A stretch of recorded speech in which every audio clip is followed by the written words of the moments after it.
Good morning. My name is Megan Fuentes. I am the administrative assistant for Writers Atelier, as well as an author in my own right. I'll talk about that more shortly. My coffee is down here. I'm not going to put it down here anymore. You guys don't need that full view of my face. I also like to tell little jokes. So, yes, so this is a workshop on how to prep. I'm going to close that. How to prepare for NaNoWriMo, or rather how I prepare for NaNoWriMo in my weird, wacky, silly ways that I do it. They get me results, not necessarily the results you want, but they get me the results that I want. And if you want my results, these may be able to help you. So we're going to jump right into the presentation. Okay, so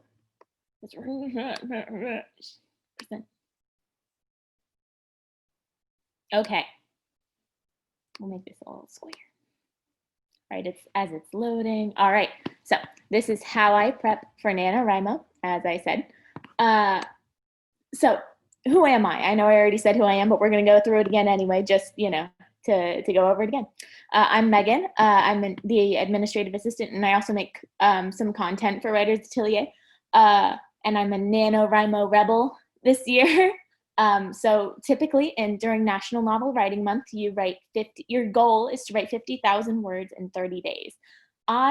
Just like last year was my first time being a rebel, but this year I'm also a rebel in that I'm not attempting to write 50,000 words of a fresh novel in the 30 days. I'm attempting to do something a little different.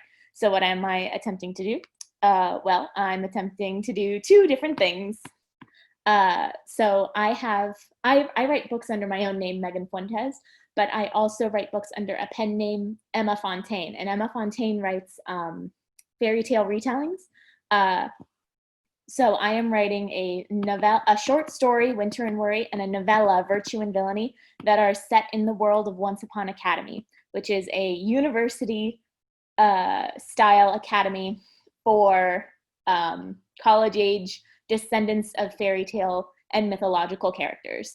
Both of them act as sequels to the current to my novella in the first Once Upon Academy anthology, Sense and Sensitivity. And you'll get to hear about the things that I do under my given name, Megan Fuentes, towards the end of the presentation. But yeah, so these are the two. This is the lovely cover that I made in 30 seconds on the Canva app when I realized I should probably have a cover on the NaNoWriMo website. All right, so there's two parts to this, to how I approach NaNoWriMo, or at the very least, this workshop is going to be divided into two parts. The system that I use and the tools that I use. So when I do NaNoWriMo, I will agonize over my prose no matter what. I can, even if I insist to myself, like, it doesn't have to be pretty, it just has to be the 50,000 words. Every year that I told myself it doesn't have to be good words, they just have to be 50,000 words, I was never able to achieve what I wanted, which was the 50,000 words. I just couldn't write fast because I was constantly worried about that. So I decided that a really good thing to do would be to kind of plan things in a lot more detail in advance. And the way I do that is a little funny, and I'll show you what it's like. So this is the Megan Fuentes system, TMCR. It is not really copyrighted, but I put that there to scare people, I guess. So I start with my basic outline, which you'll get to see in a minute. It is not an outline like anything you've ever seen, I don't think. Although if you've heard me, if people who have been in the Write Gym for long enough and have seen me suggest things when people have problems probably know what it looks like. So that's the basic outline, and then I move on to the bracket draft. I've also heard it called like a draft zero or zero drafting. And it's just it's a very, very meaty outline. And then I go to the actual drafting, which is what I do during NaNoWriMo. So what does my basic outline look like? So the basic outline is like my signposts for my book. If I'm in the weeds, or if I don't know what's going on, and if I don't have a direction to go, these will tell me this outline will tell me where I need to go in order to have a full and complete story. It won't tell me exactly what needs to happen next, but it will tell me I'm about in this part of the draft, and I need to be able to, you know, set up the defeat or the dark night of the soul, or I need to set up what's known as like the meeting of the goddess in the hero's journey. So my basic outline is a combination, a kind of a Frankenstein melding together of two different approaches to outlining. One is the one-page novel by Eva Deverell. I adore Eva Deverell. Anyone who has ever asked me for writing advice at all gets the name Eva Deverell thrown at them 1,000 times. She has an entire course, which I have not taken, on on the one-page novel, which is what it sounds like. It's plotting an entire novel on one page, or a novella. Her system is very flexible. And she also, but the reason I love her and the reason that she's first is that she has a lot, and I mean like hundreds of worksheets that are excellent for brainstorming and for outlining, helping you with outlining and helping you develop characters, et cetera, et cetera. As a matter of fact, I did not plan this, but I do in fact have Eva Deverell worksheets right here, just because that is how ubiquitous she is in my planning. Like, she just ends up being everywhere, her worksheets. So her worksheets are very simple. They have like, so this one is about magic. And it asks questions like, what are people called who practice magic? Is magic considered normal? And they're very good for brainstorming.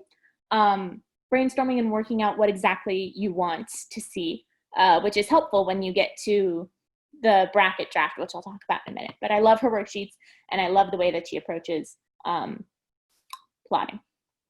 I also have the plot embryo is the other half of what I have. So if the one-page novel is more heavily plot and action-oriented, the plot embryo is more character-oriented. They are not the same when you look at them for face value. They're not the same. They're both divided into 8 parts, and they both have different ways you integrate them into a novel, but they're not the same. The plot embryo was originally conceived of by Dan Harmon, who, if you've ever seen the TV show Community, he was a writer on the TV show Community. And so he kind of invented, if you've ever seen like a circle type outline and been like, what is that? That is the plot embryo. And I would not like it, except that I've had it explained to me by Rachel Stephen, and now I adore it. Everything about what Rachel Stephen does jives with my brain. She is phenomenal. She bullet journals, and she has like a kind of analog way that she looks at everything. So she has a lot of worksheets too, but they're more involved. She has you brainstorm a lot. And her methods of brainstorming and her methods of getting to the meat of a character using the plot embryo, it really rings with me. It resonates. Now, this is what my outline looks like. So if you're familiar, I very much recommend going through Eva Deverell and Rachel Stephen's YouTube videos. That's what these two links, and you'll get these slides. These two links and this link over here go to resources to help you with that. Help you with the understanding of what they teach. But for now, I cannot teach a full workshop on how I plot, because it would basically be me plagiarizing 2 different people at the same time. But here is what one of my blank outlines looks like. This is actually is one of my outlines. I just had to white out all the boxes. So within the 8 boxes are Eva Deverell's methods. So stasis is the first thing that you go through. The first plot point in the novel. Or Megan? Yes, hi. Grace is in the waiting room. Sorry. Grace is in the waiting room. Fantastic. Good. How do we... Okay. we're gonna, oh, here we are. Oh, there are people waiting. Okay, cool. Hello, Grace. I have just talked about my two plotting loves, Eva Deverell and Rachel Stevens' Plot Embryo. I'm sure you've heard of them, but everyone will get these slides at the end. We'll get these slides at the end. So within this box is Eva Deverell's method. They have stasis, trigger, quest, bolt, shift, defeat, power, and resolution are just the names that she gives for 8 different plot points. If you've heard of the hero's journey, it's very, very similar. These are both just kind of different takes on the hero's journey compressed into 8 plot points, which is that huge wheel that's very fantasy oriented, that you've seen probably 1,000 times. The hero of is it the hero of 1,000 faces? I think it's the hero of 1,000 faces, Joseph Campbell, etc. So on the inside is Eva Deverell, and then on the outside is the numbers that you see here in kind of gray. Those were highlighters. The numbers there are the order that you plot them in. So I don't plan a book by first thinking of the stasis or what the before the inciting incident. I don't start thinking of what life is like before the inciting incident. I think the ending first. And then I'm like, okay, now what is the opposite of that ending? Whatever the opposite of the ending is how they need to start out. And then I plan the shift, which is 3 number here. Or 3, which is number 3, which is here, which is like the change of heart. But yeah, that's what these numbers on the top are the order in which they're plotted. And then the names at the top correspond to the plot embryo, what they're called in the plot embryo. So the name for the things that take place before the inciting incident and the place where the backstory is kind of stored, etc., is called U in the plot embryo. Whereas in the Eva Deverell method, it's the stasis, which is the before anything exciting happens.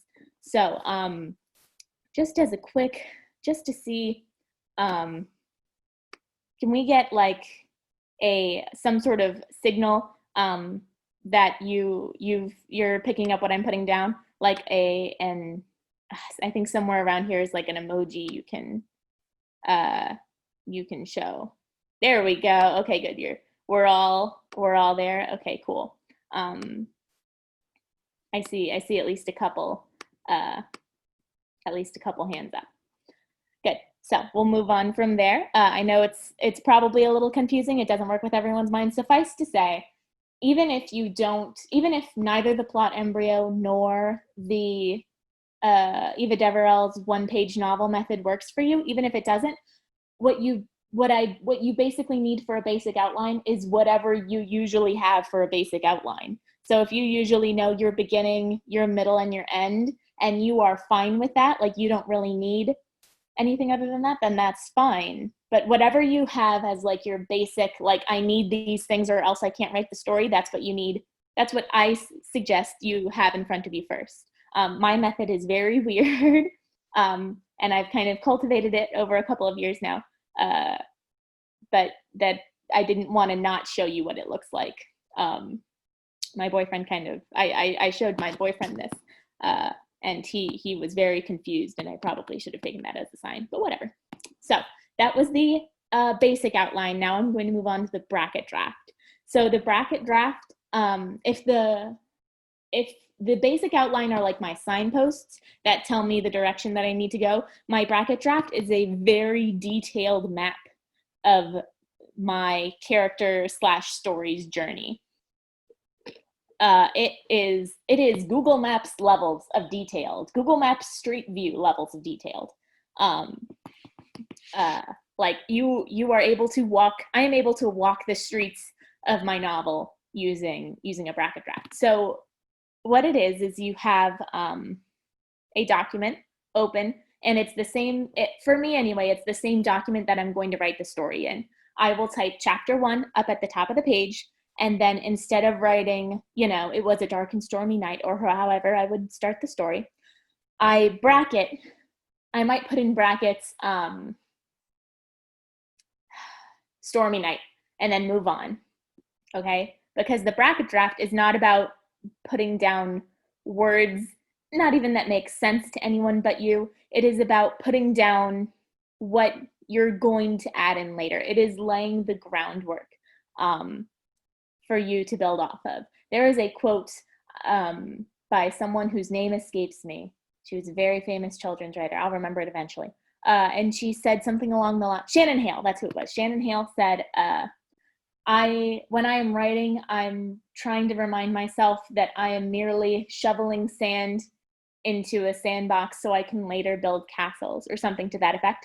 This is me shoveling sand. Okay, so what goes into brackets are stage directions, dialogue and prose that I've already thought of, descriptions of scenes. So what I mean by informal descriptions of scenes is, like, I might know that they're in a forest, and I might know that I need them to find this particular flower, but I don't really know. I'm not going to spend time thinking of the words that will accompany, like, that beautiful bit of prose. So I'll just put forest, trees, lots of colors, bird song, and then move on. And I will do that for every scene, everything for this book. So by the time I'm done, a bracket draft for a book might be like about a third of what a quarter to a third of what the actual word count is going to be of the story, depending on how detailed my notes are. Because they might be, now not everything that I do in a bracket will go into the story, because sometimes they're notes, or I like to make like little jokes and asides to myself, because that helps me when I'm really stressed about NaNoWriMo because I'm not winning. But yeah, does anyone, if you want to take yourselves off mute for a second, does anyone have any questions? Actually, can they take themselves off mute, Raquel? Can you give me like an upward, a thumb? Yeah, they can take themselves off mute. Okay, if you have any questions, go ahead and take yourself off mute and you can ask them. Megan, have you ever started with a bracket draft? Have I ever started with a bracket draft instead of an outline? Yes. I believe in my youth I did. And by youth, I mean like maybe 2 years ago. I think if I'm right, I think Earhart. Okay, so I'm working on a book called Earhart and Noonan's Last Grand Adventure. And I think I wrote Earhart. I wrote it for NaNoWriMo 1 year. And I think I did start with a bracket draft for that. I don't think I actually outlined, which was very evident if you look, at the drafts that came after that, very evident that I did not actually outline it. So I have done a bracket draft before, and it went fine in that I got a good number of words, but it did not go fine in that when I looked back at it later, I did not have the structure in place that I thought I did at the start. The bracket draft is me like telling myself the story, but if I don't have a structure to tell myself the story with, I will go off the rails. So that's why I keep that outline there. Okay. Does anyone else have any other questions and want to take themselves off? Hey, Megan. Yes? I think Stephanie's in the waiting room. She got kicked out. Oh, no. Okay, thank you for, yep. Yes, she is. There we are. All right. I don't know how everyone gets kicked out of these things. Zoom can be very picky about who it likes to have around. Welcome back, Stephanie. I was just discussing the bracket draft portion of my writing, where every single scene and chapter is written in, is notated in brackets for me to fill in as I go. So yeah, so I think we'll move on from that if that was our only question. Okay, so after I've done, after I have my outline, which is my guide, and I have my bracket draft all typed up, which tells me almost exactly what's going, actually it tells me exactly what's going to happen, so I don't have to think, I never get stuck. as long as I have those things in place, it is time for me to start drafting. I just fill in the brackets as I go. So the description that was like forest, trees, big purple flower, becomes, you know, they walked down a winding path past the oaks and pines, as melodious bird song filled their ears, etc. That was off the top of my head, so if it wasn't good, don't blame me. I just came up with that. And so that's what those brackets become. It's like the actual prose of it. So yeah, we'll move on. Okay, so now that you know how I do it, I start with my bracket draft. I start with an outline to keep me from going off the rails. I use a bracket draft, and then I do my actual drafting, which is the part that I do during NaNoWriMo. We'll talk about the tools that I use to actually help me make this happen. So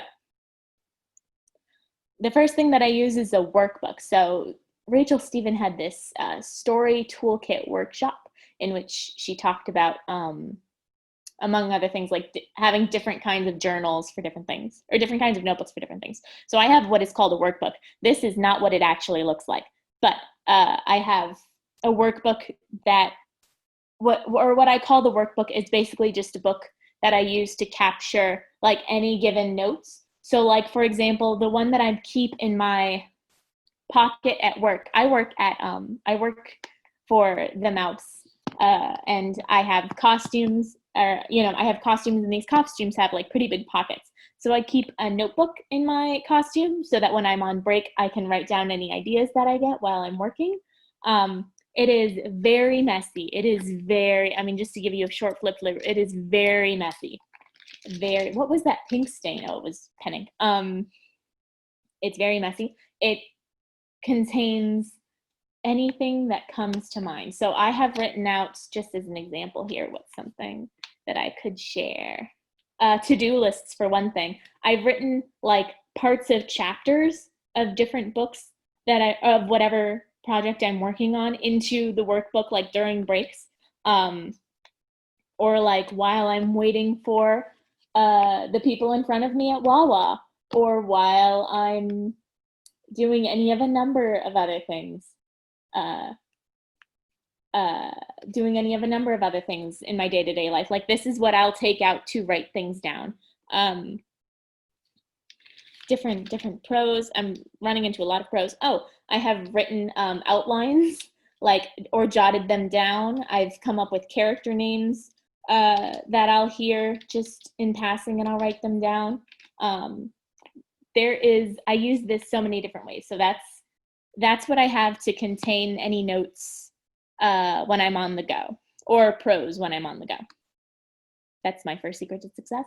This I actually do. I have this exact, I was able to find a picture of it online. I have this exact notebook. This year I'm doing a bullet journal. I've always kind of had a workbook, like a book I carried around to notate things, but this is my first year with a bullet journal. Angelique, when she did this workshop a couple weeks ago, talked about having stickers in hers when she hit her word count.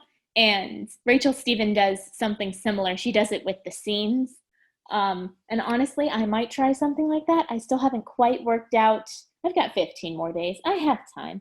Do I? I have 18 more days? I might have 18 more days. I have a number of days until I have to figure out exactly how it's going to work. But I do have a bullet journal, and I will be using it somehow, some way, shape, or form to track my progress for NaNoWriMo. But that's how I kind of keep the analog into it. I love writing on paper, as the workbook and the bullet journal shows. And I think this helps me keep track of things better than the NaNoWriMo website. I will still track my progress on the NaNoWriMo website, but I do not find it as satisfying as physically writing things down. And I don't think I find it as motivating as physically writing things down. So that's my second secret to success, or it will be, possibly. Okay, I know that Google Docs is awesome and everyone should use it, but not everybody agrees with me, even though I'm right.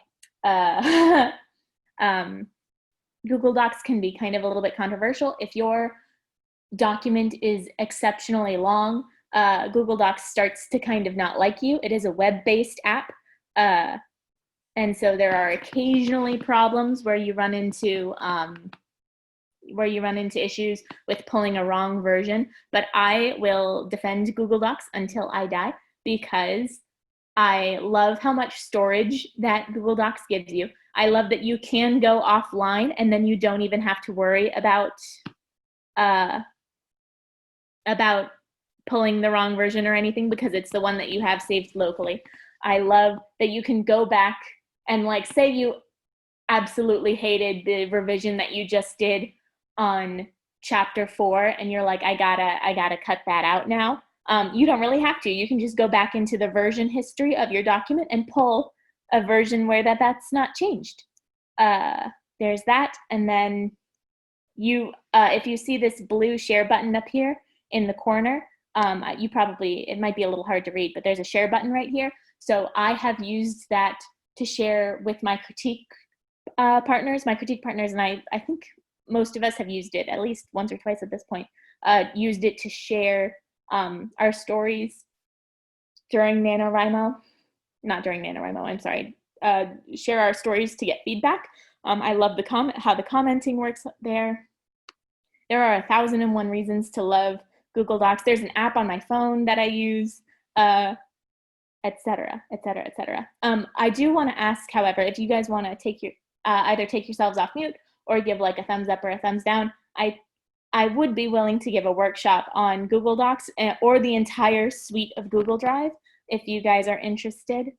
Let me change to gallery view. Yes, I see a thumbs up or two. Yes, I love Google Docs. Even if you don't love it for writing, its storage is fantastic. Like you will not lose things as long as you're organized. You will not lose things in Google Drive, and it saves to the letter. I love that. I love Google Docs. I'm gonna stop talking about it now because it's probably getting annoying. But I would look into free Google Docs if you want. Come on, come up a little. Here, I'll just hit the next button. There we go. Okay, the other thing that I use, which I will be using a lot this year, is the Flora app. So the Flora app is, if you've ever heard of the Forest app, these people were originally like buddy with them and they split. But the Flora app, you select a flower to grow.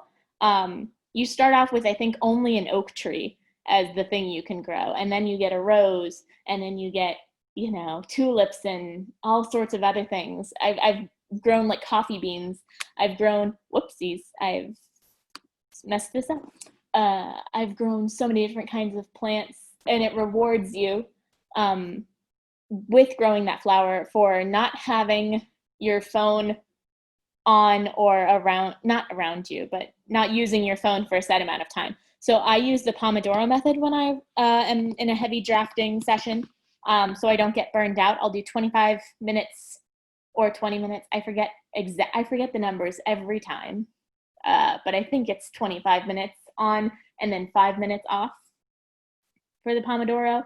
Or it might be 20 and 5 minutes on and off for Pomodoro. 20 to 25 minutes of work and then 5 minutes of a break. And then you do that 4 times. And on the 4th time, you get a 20-minute break. And then it keeps me from getting sucked so far into like my mind that I've forgotten, to eat. And then it also gives me a sense of urgency because if I think, oh, I have all day to write these 2 chapters, I will take all day to write those 2 chapters. But if I tell myself, okay, I have 25 minutes to write 500 words, I will get the 500 words in 25 minutes because I've set like a goal for it and I want to be able to grow that flower, gosh darn it. I will be hosting, I want to say Tuesdays and Fridays. Tuesday and Friday, virtual write-ins on Zoom or on Facebook Live. How or on Instagram, depending on how we do things this year. So you will be able to see that in action, because that's how I time my sprints. If you were there last year for the NaNoWriMo sprints that I hosted, I used the Flora app, and we would all decide together, or really I would decide and other people would nod along, I'm sure, to their computer screen. That's how we would decide what to grow. This year I'm going to ask like questions about your book and things to decide. So be on the lookout for that. On Monday and Thursday nights during November, I will poll everyone to see what kind of flowers we're going to grow for the session. I'm really excited to do that because I love flowers. Like I have little rose earrings in my ears now. I love flowers. And this is so much more fun than any other timekeeping app I've ever used. So Ambient Mixer is the other tool that I use. I use this to create soundscapes, which I have a post on Writer's Atelier blog and on my own personal blog about soundscapes for writing and reading respectively. So I recently published In Buffalo with You under my given name Megan Fuentes, which is about the 1901 Pan American Exposition. And I created like a soundscape to use while I write it to kind of get me in the mood. I think some people create playlists, like Carrie Evelyn I know creates playlists with like words with lyrics to them, and I cannot deal with words with lyrics while I'm writing. Like my brain does not want to compute, even before and after, not necessarily after, but before I write, listening to music with words, like my brain just absorbs those words and does not want to let them go.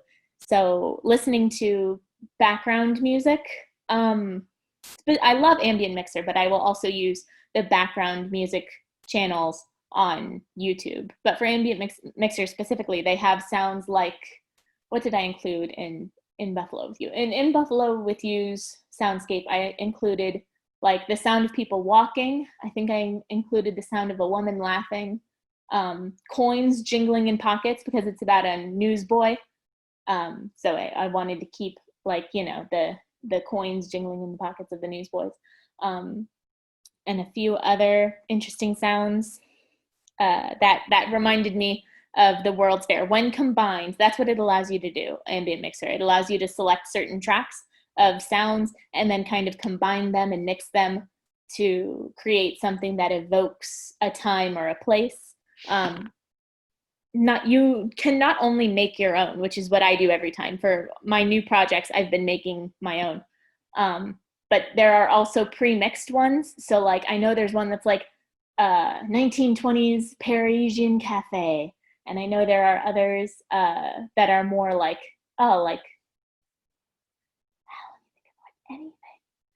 medieval town would be one ambient mix, or like deep dark forest would be another one. Ocean.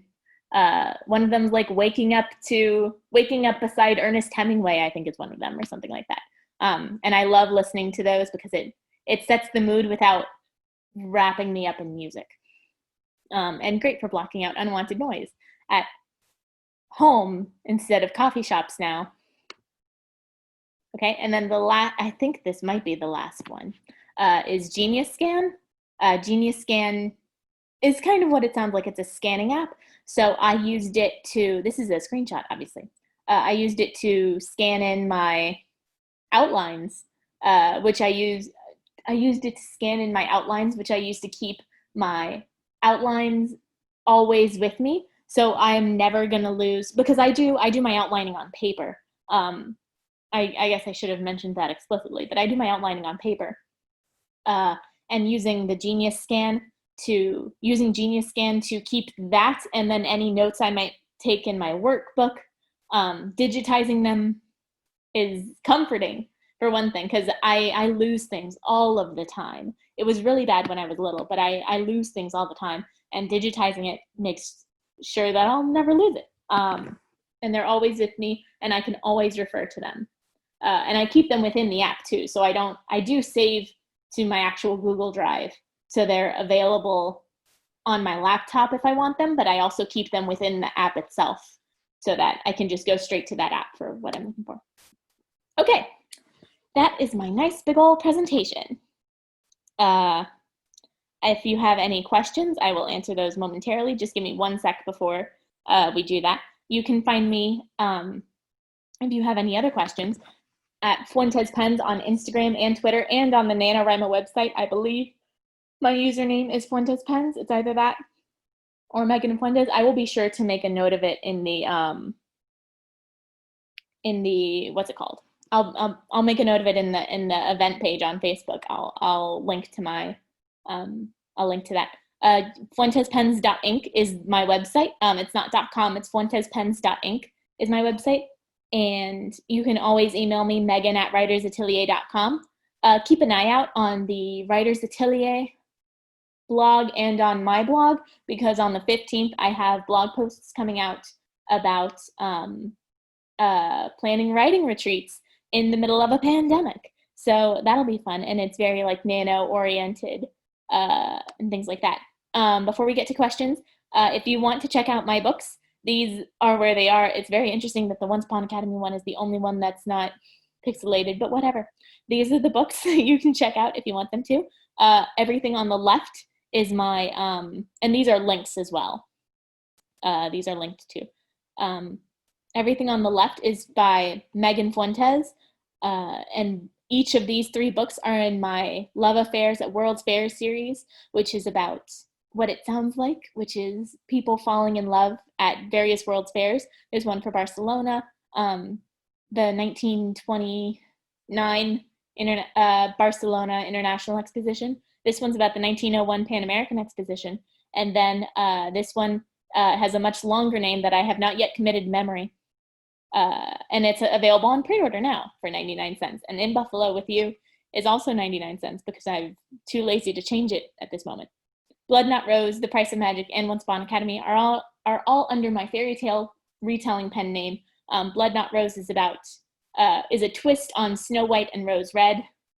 The Price of Magic is the origin story of the sea witch from The Little Mermaid. And then Once Upon Academy, I've mentioned previously, I will be writing sequels to Sense and Sensitivity, which is my novella in that about the daughter of the couple from The Princess and the Pea.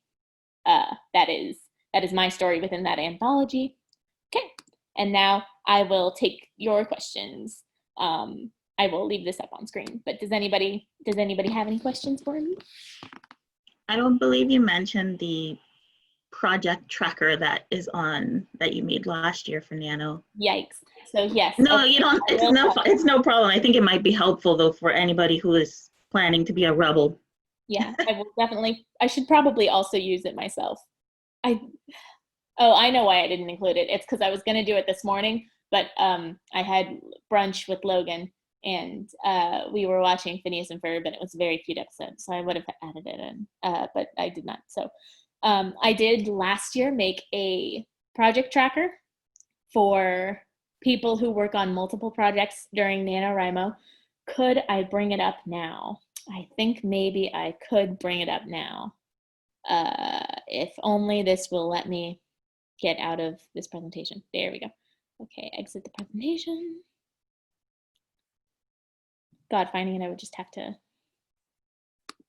But yeah, so does anyone have any questions while I do not know what you all are gonna find when I look for this. I just wondered about you said I came in late, sorry, but about the slides, getting copies of the slides. Yes, I will post those in the Facebook events. And Raquel, do we have the ability to email everyone again? Do we?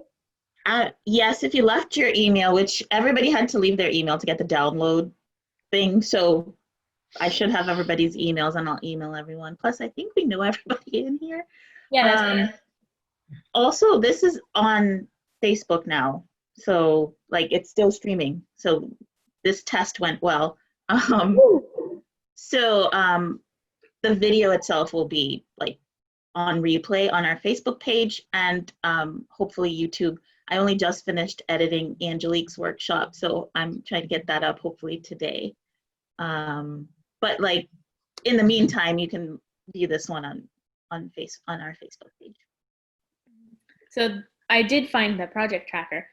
This one does not look like the one you will see because this one is in my own colors. I think actually the one for Writers Atelier I made under a different Google identity. So it's not, I would have to go into a different window and all that jazz to pull it up. But as soon as it comes up. I can also try to email those out. Like I can email the link out for that. I just have to find. Yeah, I can add it to the post. I'll add it to my presentation too. Okay. So this was last year. So this is, I can at least like show you what I'm doing. So I obviously didn't win NaNoWriMo last year, as you can tell by these numbers.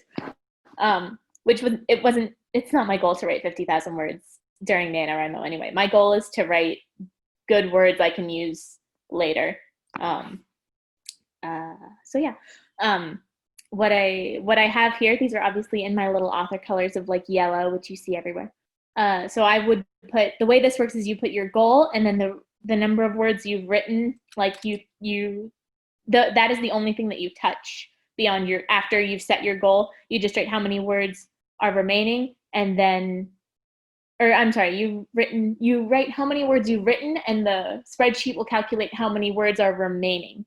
And it will also tally how many words are remaining and tell you how many total you have left and how many words you've written in total. You can tell that I crossed out.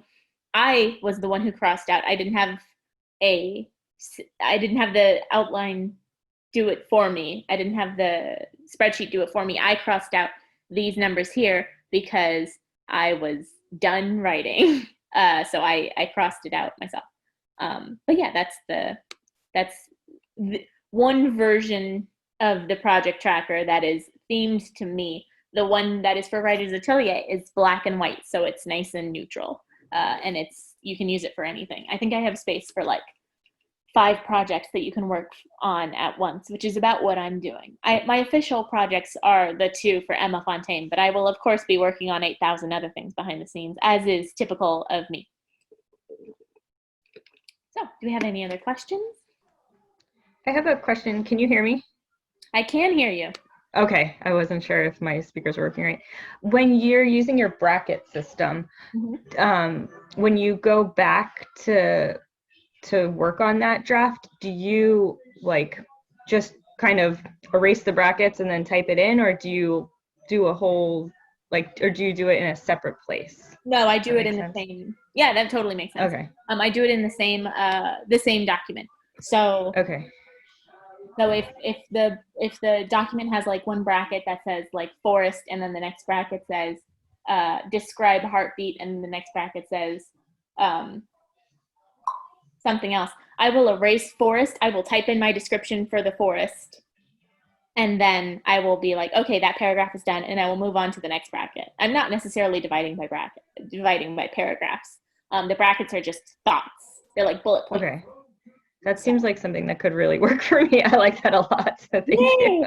I'm glad you liked it. It's very fun. I have my email right here if you want to email me about it, or if you want to see like examples or anything. I'd love to talk more about it. When I discovered that I could be doing that, I don't even know how I came across that concept. Yeah, I really don't know how I came across that concept. But once I stumbled across it or invented it or whatever I did, I was like, ooh, I can write it without ever getting stuck. Yeah, because right now I just hope I remember to go back and fix things. But if it was in some sort of bracket, it would be much easier to find those things. So yeah, I'm definitely gonna try that. You actually reminded me of something that I did not mention during this workshop, but that I do anyway. So just because I'm writing during NaNoWriMo does not mean necessarily that all of those brackets get erased. If I know, like, man, I really do not know how to describe the scent of this flower, but I know, this is a very popular theme with me today. I don't know how to describe the scent of this flower, but I know that I've got to do it eventually. I can leave that bracket there and just move on to the next set of brackets. Right, yeah, that makes sense. I'll never have to I can just keep going and I'll know exactly what was supposed to go there. If only I had thought of it in time before I got impatient. Sounds good. The way to not break your flow. Okay. Any other questions? You can just feel free to unmute yourself and battle the next person who talks for dominance.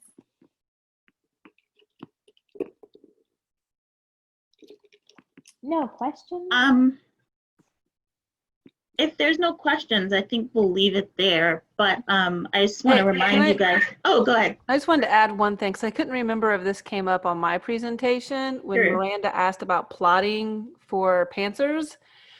Based on what I've seen Megan do, and I can't remember if Megan mentioned this, but Eva Devereaux's forms and approach might be very good for someone who doesn't like to get into the detailed plotting like I do. So if you're more of a pantser, I would definitely check that reference out that Megan mentioned. Yeah, for sure. I can't remember if you mentioned that during my presentation or not when it came up. I feel like I might have. Yeah, I think you did, because I wrote some notes down. Okay. And then I found a bunch of great resources on the Nano website yesterday when I really started looking at it about all the different ways to plot. And there was even a quiz, like what's the best way for you to plot. Quiz? Yes, there's a quiz on the Nano website. So that was kind of fun to take. But yeah, I'm kind of taking all of these ideas, and I'm sure I'll come up with my own. Because I feel like to do this, I need to plot on some level, which I have literally never done. So I'm going to take pieces from everything and try to come up with my own way. Learning today. No, that's awesome. That sounds great, Miranda.